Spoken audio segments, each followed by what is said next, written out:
Welcome to Hollywood Hits, where we're catching you up on the biggest blockbusters, series new to streaming, and everything in between. I'm Ariel Tawil. And I'm Denise Cabello. And you know, it's been a long time since we've been able to talk about our guy, Pedro Pascal. It's been so long. But this weekend, it's all about him and his protege star. Star Wars, The Mandalorian and Grogu is in theaters now.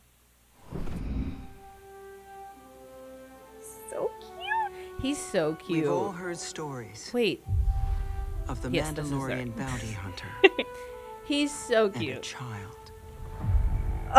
He's like their best creature, in my opinion. Yes.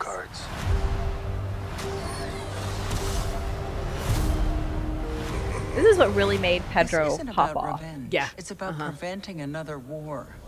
Look at him. And he did little baby with big old eyes.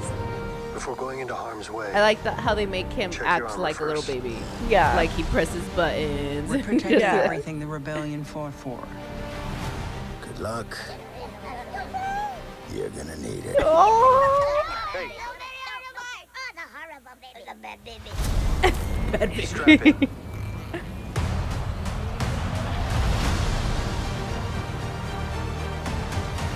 We need a professional. Hang on. What happens when you're not there to protect Yeah, him? I mean, because like Pedro was a working actor. I mean, he was already Yeah. very established. Yeah. But this, I think, made him like a heartthrob. Mandalorian made him a heartthrob and like a household name. Yeah. His voice just like captivated people. Yeah. Monsters. He The old hypnotized protect the people. young. And then the young.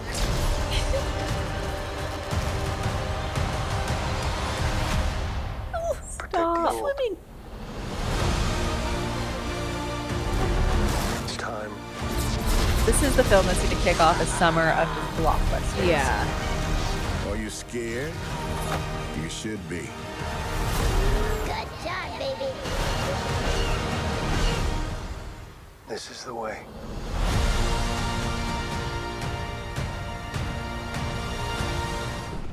Pedro Pascal. Our guy. Heartthrob. I know. And we were just talking about his blow up from this Right. show. I mean, Right. he was an established actor, but now he's a household name. And it Yes. started with The Mandalorian. It did. It did. And so our cast is The Mandalorian, played by Pedro Pascal.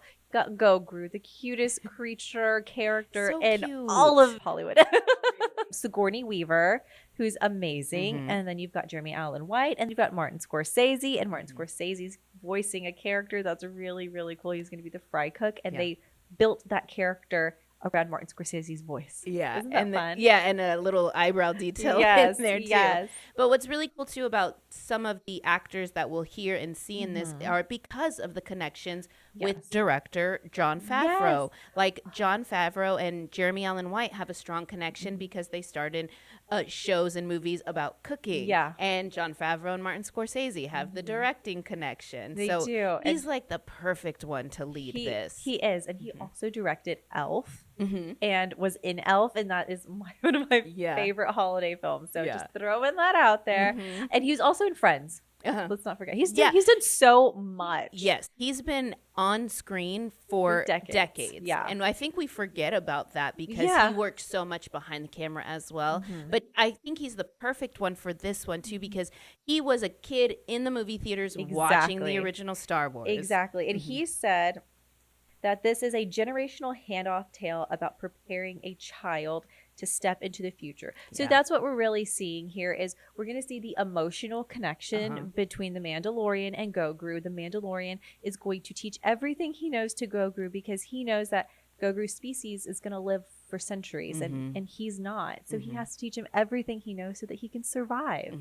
And it's so sweet. It really is sweet. And I think that you see that because the relationships between the human actors and Grogu, the puppet mix is so strong. So Grogu is puppeteered. He's also got like engine pieces in him. So he's a little bit of everything. He can swim in this one. They made him like sweet. top tier animation. They did. And people people like Pedro, like John, like Sigourney, they talked to Grogu. He Yeah. was a character. He like, was, yeah. He is a part of this movie, Yeah. and that really shows. And it does. So let's take a minute and just kind of take a look at Grogu himself in this next featurette.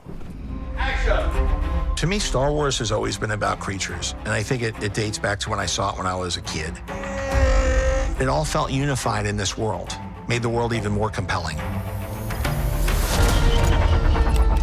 Hey, never touch the buttons.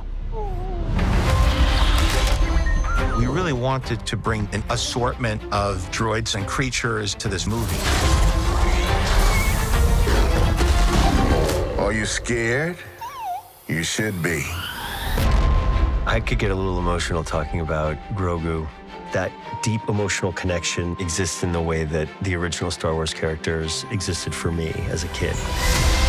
He's slowly coming of age, finding his own power. I like this kid. All I see is his little face. You cannot but fall in love with that little face. We have Grogu, we have Anzellans again. Good shot, baby. We're embracing a lot of tradition, bringing in all sorts of creative disciplines. Close for the night. Thank you. You use all of these techniques to ground things, to make you feel like you're in a real place with real characters, even though you've never seen these creatures or these droids before. It all works together, and Star Wars is unique for that. Okay, so if you want to get ready for this film and start watching all of the Star Wars movies, it would take you around 25 hours and 21 minutes. Jeez. Do you have that time? No, not really, right? And that's just the feature film. So let's break those down for you. do it. It all started with the original trilogy. So you have Star Wars Episode 4, A New Hope, which was originally just called Star Wars. Jon Favreau points that out. Then you have Star Wars Episode 5, The Empire Strikes Back in 1980, and Star Wars Episode 6, Return of the Jedi in 1983. Okay, and then you're going to jump to the prequel trilogy, which, it caused some controversy among fans. But we started off with Star Wars Episode 1, The Phantom Menace in 1999, Star Wars Episode 2, Attack of the Clones in 2002, and then Star Wars Episode 3, Revenge of the Sith in 2005. Okay, so then we're going to the sequel trilogy after that. You have Star Wars Episode 7, The Force Awakens in 2015. Then you have Star Wars Episode 8, The Last Jedi in 2017, and Star Wars Episode 9, The Rise of Skywalker in 2019. Then you have the standalone anthology films, which you've got Star Wars Clone Wars in 2008, Rogue One, A Star Wars Story in 2016, and then Solo, A Star Wars Story in 2018. All right, another creature that everyone is talking about is the spider. Find out more next.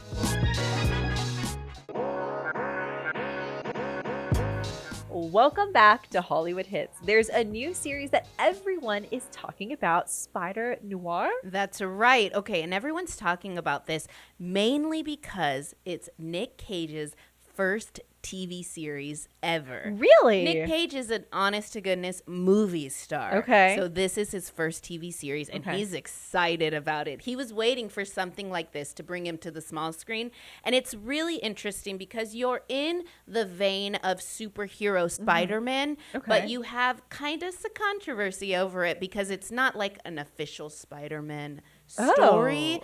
I'll break it down for you as best I can. So here's what it's about. It's set in the 1930s New York, right? Wow, so you've got that gangster noir feel for this. Like the black and white. Exactly. Yes. Ben Reilly is a PI, private investigator. That's Nick Cage. Then he becomes the Spider at night when he wants to be, like a vigilante, a superhero, right? And he goes saving whoever needs saving through that, right? Okay, so Nick Cage is Ben Reilly, the Spider. He's not Peter Parker. So that's where the difference is. Now, a lot of people are saying that he's not Peter Parker because this Spider is really graphic and kills. Spider-Man cannot kill unless it's in self-defense. Okay. So that's why they're keeping that distinction. All right. But Nick Cage did voice Peter Parker's Spider Noir in the Spider-Verse. Oh, okay. So it's kind of confusing there, but that's how they're all like tied together. So this series is standalone. Yeah, and that's where like kind of the confusion comes in because it is Ben Reilly's story, but Spider Noir is a version of Spider-Man in some iterations, but this one's a little distinct on its own. Okay. Then you've got Lamorne Morris, who's a new girl, Emmy Award winner for Fargo, and you have Brendan Gleeson in this one, father of Domhnall Gleeson from Harry Potter, 28 Days Later, and Banshees of Inisherin, where he got his Oscar nom, right? This one's going to be released in black and white and true hue color. But Nick Cage says, watch it in black and white. Okay. But Lamorne says, watch it in both. So either way. Okay. Get all the streams. Yeah, exactly. All right, next we have Jack Ryan Ghost War. Now, this is the movie, okay? So we had the 4 seasons of Jack Ryan. So Jack Ryan is the character based off of the Tom Clancy character, Jack Ryan, the Ryan verse, okay? So you've got the Ryan verse. So you had season 1 where you see Jack Ryan. He's a CIA. He works at the CIA. He's at the desk, and then he gets taken off to become an agent. And then he runs through Europe, the Middle East. Season 2, he's in Venezuela. Season 3, he's in Europe. In season 4, he's the CIA deputy director. And he goes through Senate hearings and uncovers corruption at the agency. So the arc has closed as far as the series, and this is kind of a continuation. So John Krasinski, who stars as Jack Ryan, and also he's married to Emily Blunt. Yeah, he is. Yeah, so she's been in the spotlight recently. It's his turn. Yeah. So he actually co-wrote this. Oh, yeah. So it's a very personal, very near and dear to his heart kind of character. So it's gonna be good, and it's on Amazon Prime. It is going to be a good one. And here's one to check out from Netflix. Yes. 4 seasons, season 2. So season 1 was based off of the Alan Alda movie, 4 seasons. And then this series took it. Tina Fey did this. Yeah. So she and her creative team, they took it. But there's a big twist. And then we get a season 2. So season 2 has nothing to do with the film. Yeah, it doesn't. And we won't give you the spoilers, but you watch season 1 because you're on a big cliffhanger from season 1 to season 2. But you've got the main cast back for the most part. You've got Tina Fey, Coleman Domingo, Will Forte. And this season, you're going to have a new cast member in Steven Pasquale. Yes. So it's a strong, funny, talented cast. Oh yeah, it's great. And Alan Alda actually gave his blessing to Tina Fey to make this series. So it's just gonna be really good. She took care with it. She took sure. very good care of it. All right, the new season of Welcome to Wrexham has started streaming. More details on that are next.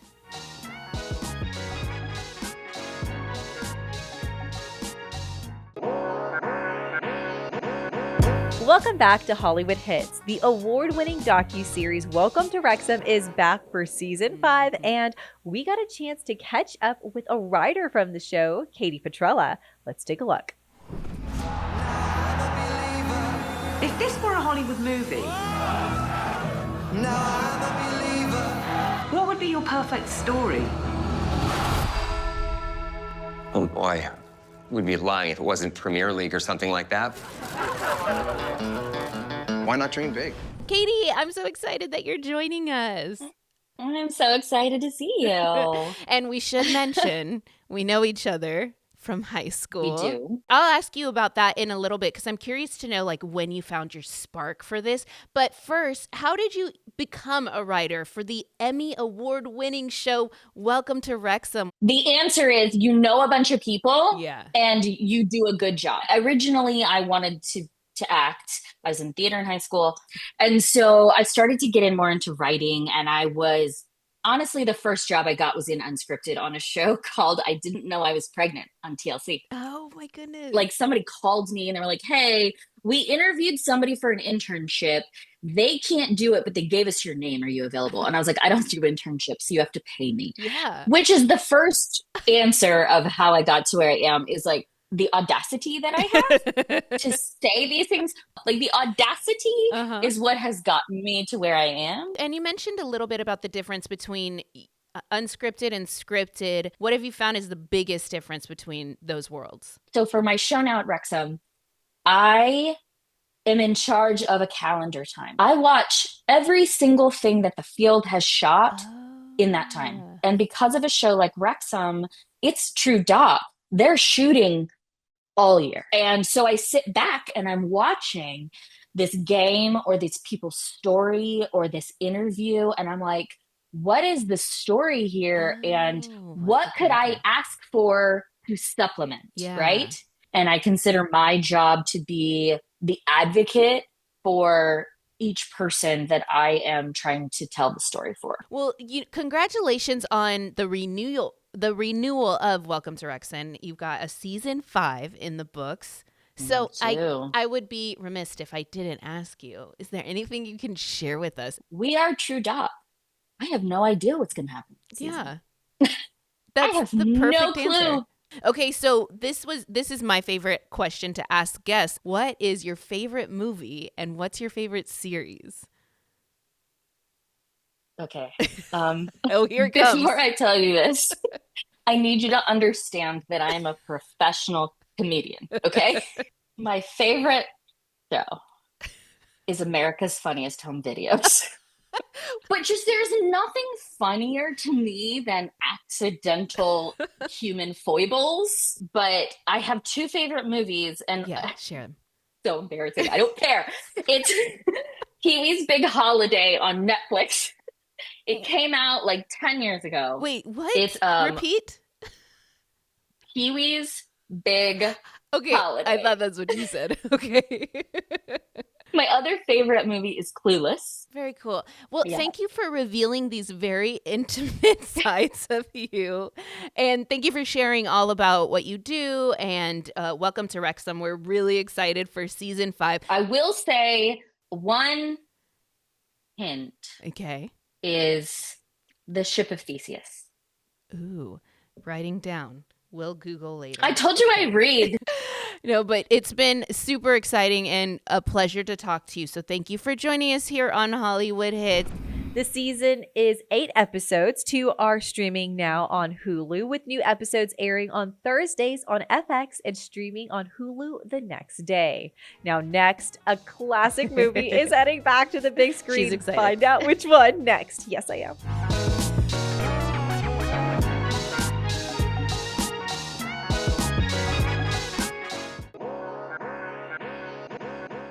Welcome back to Hollywood Hits. She made the bend and snap famous. And now we're getting more of her story. Elle will start streaming July 1st. Let's take a look. A pager. Oh my God. Did you ever have a pager? I did not. Did you? Not either. I remember my dad had one. Sid, did you have a pager? I feel like it was the generation before. I'm so lucky to have this life. I wouldn't change a thing. Thomas Everett. Yeah. Tom Everett. We have something important we want to talk to you about. Oh, It's about your dad. I've had to look for other work. Good. I found a place. What's it called? I know. Seattle's Elite. Because the other doctor's from Seattle? Because the practice is in Seattle. And you'll commute to Seattle? No, we're moving to Seattle. How long will that be? A couple of years. That's my whole life. Hey. Oh, she looked just like Reese I there. know. The profile. Seattle. Her profile looks like It's Reese a a new lot. city with a fresh start. Like the little hair lift. Feeling very blonde. There's another one. Oh, her roots. Yeah, I love it. It's like the 90s grunge movement in Seattle. Yeah. Oh my gosh, so cute. So Loser, exciting. wish me luck. I love all the pink. It's So much- undeniable. so much It's pink. undeniable. Yes. So it's going to be 25 years since Legally Blonde came out. So it came out July 13th of 2001. It cost roughly $18 million to make, and it made $141.8 million worldwide. So she is the character that has lived on forever and given so many women and so many people just confidence. And what's great is they're re-releasing the film in theaters on May 24th and May 27th in select theaters. So you can see the bend and snap on the big screen again. Exactly. And then Reese Witherspoon's production company is behind this, right? And they did an open casting call. So they found a fresh new face to play Elle for this whole prequel, and it's great because they found Lexi Mindtree, and she looks just like Reese. So much like her. She does. Like her facial expressions and you mentioned her profile. Yes. Like, just like her. Like her. And one of the great pieces of advice that Reese gave her, you need to rest, breathe, enjoy the experience, and trust that you belong there. Now, is that not just something Elle would say? So classic Elle. Which is totally perfect for the character, because Elle is going to show you how Elle Woods became Elle Woods. She wasn't born running Harvard Law School. She had to build up her confidence, and you're going to see that in this show. And you see, along with Lexi, newcomer into this crazy role that she's getting to star in, the familiar faces you'll see of her parents. You saw Tom Everett Scott as her father, and then you see June Diane Raphael as her mother. And it's going to be 8 episodes on Prime. And of course, we'll keep you up to date right here on Hollywood Hits. So you can find everything you need to know about Elle and much more on our social media. You can also see our entire show on our YouTube channel, and you can hear our entire show on our podcast. For Hollywood Hits, I'm Denise Cabello. I'm Ariel Tawell. We'll see you next week.